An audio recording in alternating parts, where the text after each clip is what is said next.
স্প্ল্যানেডে আমাদের এঙ্গেল বাস এসছে এখন। তো এটা 8:30টায় ছাড়বে এখান থেকে। আপনারা দেখতে হবে স্প্ল্যানেড মোড়, যা গাড়ি জাস্ট এই মাত্র ঢুকলো। এখান থেকে 8:30টায় ছাড়বে। 12:30 পৌনে 1টা নাগাদ আমাদের দীঘা পেট্রোল পাম্পে ঢুকবে। এর পুরো ডিটেলস আপনাদের আমাদের ইউটিউবেও আছে। আজকে আরেকটা আমরা লাইভ যেটা রয়েছে স্প্ল্যানেড থেকে, তো স্প্ল্যানেড থেকে লাইভটা দিয়ে দিলাম। এখানে কাউন্টারটা আছে, এখান থেকে এসে টিকিট করতে পারেন। এই পুরো এই সোজা বেরিয়ে যাবে গাড়ি। এঙ্গেল এখানে দাঁড়িয়ে রয়েছে। পরের ভিডিও যেটা আছে আপনাদের নেক্সট উইক আবার আমরা পুরো একটা ফুল ভিডিও এঙ্গেল বাসে দিয়ে দেওয়া হবে। বারুইপুর গ্যারেজে এখন গাড়ি এসে ঢুকেছে, দেখতে পাচ্ছেন এঙ্গেল।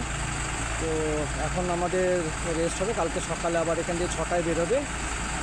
স্প্ল্যানেডে হচ্ছে 8টা, এখান থেকে 1:30টায় ছাড়বে এবং দীঘাতে পৌঁছাবে মোটামুটি 12:30 পৌনে 1টায় পৌঁছাবে আমাদের এঙ্গেল বাস। ডেলি সার্ভিস আছে।